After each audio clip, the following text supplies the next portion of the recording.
ഈ വിനീത സേവനം ചെയ്യുന്ന 50ഓളം കുഞ്ഞുങ്ങൾ ഖുർആൻ പഠിക്കുന്ന അബ്ദുള്ള ഹിഫ്ളുൽ ഖുർആൻ കോളേജ് ഇവിടെ നിന്ന് ഒറ്റപ്പാലത്ത് നിന്ന് 8 കിലോമീറ്റർ ചെർപ്പുളശ്ശേരി റോഡിൽ സഞ്ചരിച്ചാൽ കോതക്കുറിശ്ശേരി വിനീത സേവനം ചെയ്യുന്ന 50ഓളം ഹാഫിളീങ്ങൾ പഠിക്കുന്ന ഹിഫ്ളുൽ ഖുർആന്റെ കോളേജ് ഉണ്ട്.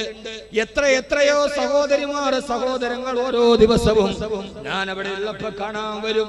6666 നേർച്ചയാക്കി അവിടുത്തെ എല്ലാ കാര്യങ്ങളും ഭംഗിയായി നിർവഹിക്കുന്ന ആ സ്ഥാപനത്തിന്റെ എല്ലാ കാര്യങ്ങളും നോക്കി നടത്തുന്ന അവിടുത്തെ മുദരിസീങ്ങളായ നസറുദ്ദീൻ ഹുദവി അടക്കമുള്ള ആളുകളുണ്ട്. അല്ലാഹു അവർക്ക് അദ്ദേഹത്തിന് അല്ലാഹു സാലിഹത്തായ ഭാര്യ നൽകുമാറാകട്ടെ.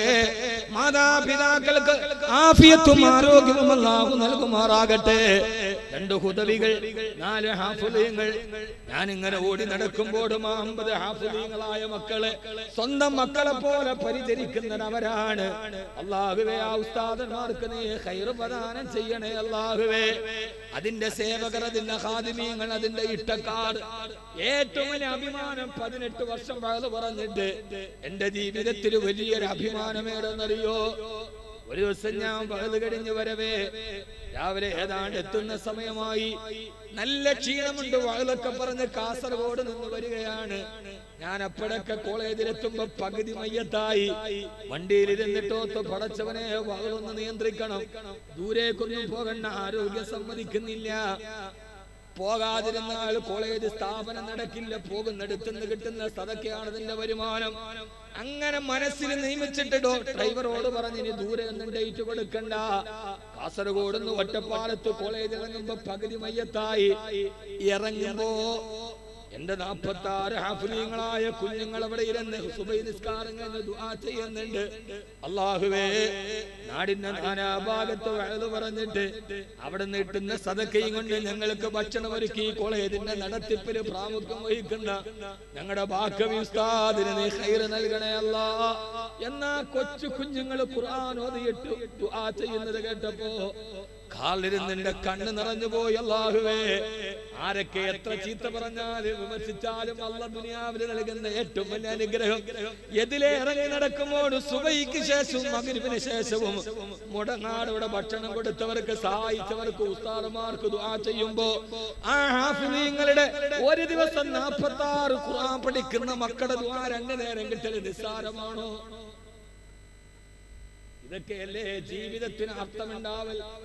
എന്റെ ഇന്ന് ഏറ്റവും വലിയ പ്രതീക്ഷ ആ സ്ഥാപനമാണ്. ഒരാഴ്ച മുമ്പ് അബുദാബിയിൽ ഒരു അപകടം നടന്നു. കോഴിക്കോടുള്ള ചെറുപ്പക്കാരൻ കോമോയിലായി. ഉമ്മ അവിടെ നിന്ന് വിളിച്ചിട്ട് ബുരിക്കമ്പട്ടിയിലുള്ള ഒരു സുഹൃത്തിനെ പറഞ്ഞു വിട്ടു, ഉസ്താദേ നാളെ ഓപ്പറേഷനാണ്. ഡോക്ടർ പറയുന്നത് 95% ഫെയിലറാണ്, 5% രക്ഷപ്പെട്ടേക്കാം. ഉസ്താദിന്റെ കോളേജിൽ ഒരു കുട്ടിയുടെ മുഴുവൻ ചെലവും 1.5 ലക്ഷം രൂപ ഏറ്റെടുക്കാന്ന് പറഞ്ഞിട്ടുണ്ട്. അൽഹംദുലില്ലാഹ്. ഞാൻ പറഞ്ഞു, ഓപ്പറേഷൻ നടക്കുന്ന സമയം ഒന്ന് വിളിച്ചു പറഞ്ഞാൽ മതി. പിറ്റേ ദിവസം കോഴിക്കോട് മിംസിൽ ഓപ്പറേഷൻ നടക്കുന്ന അബുദാബിയിൽ നിന്ന് അപകടം പറ്റിയതാണ്. അതേ സമയത്ത് കുട്ടികളെ നിരത്തിയിരുന്നിട്ട് സൂറത്ത് അഅറാഫ് ഓതി ദുആ ചെയ്യിപ്പിച്ചു. എല്ലാം കഴിഞ്ഞിട്ട് ഉസ്താദേ, ഡോക്ടർമാര് തന്നെ പറഞ്ഞത് ഡിവൈൻ ഹാൻഡ്, ഇത് ദൈവത്തിന്റെ സഹായമാണ്, 100% സക്സസ് ആണ്. സഹോദരങ്ങളെ, ഞാൻ പറഞ്ഞത് ജീവിതത്തിലേത് ഡോക്ടർ ആര് കൈയൊടിഞ്ഞാലും, ആര് പ്രതീക്ഷയില്ലെന്ന് പറഞ്ഞാലും പടച്ച റബ്ബിനോടൊന്ന് കൈനീട്ടിയാൽ അവനല്ലേ വലിയവന്. അവൻ തട്ടാതിരിക്കില്ല. അവൻ തട്ടിയാലല്ലേ നിരാശയുള്ളൂ. അതുകൊണ്ട് സദഖ ചെയ്യുക, ദുആ ചെയ്യുക. അതുകൊണ്ട് എത്രയെത്ര സഹോദരങ്ങൾ മാരക ക്യാൻസറുകൾ പോലും മാറിയിട്ടുണ്ട്. ഇൻഷാ അല്ലാഹ് ഈ സദസ്സിൽ നിന്ന് ഓരോരുത്തരായി എത്രയോ എല്ലാവർക്കും ചെയ്യാൻ കഴിയുന്ന ഒരു സദഖ ഈ മദ്രസക്ക് വേണ്ടി. ഇതിന്റെ ചെലവ് കഴിഞ്ഞാലും പിന്നെ മദ്രസ പാതിവടിയിൽ നിൽക്കുകയാണ്. കുട്ടികൾ ഓതുന്ന മദ്രസക്ക് വേണ്ടി ഇൻഷാ അല്ലാഹ് ഒരു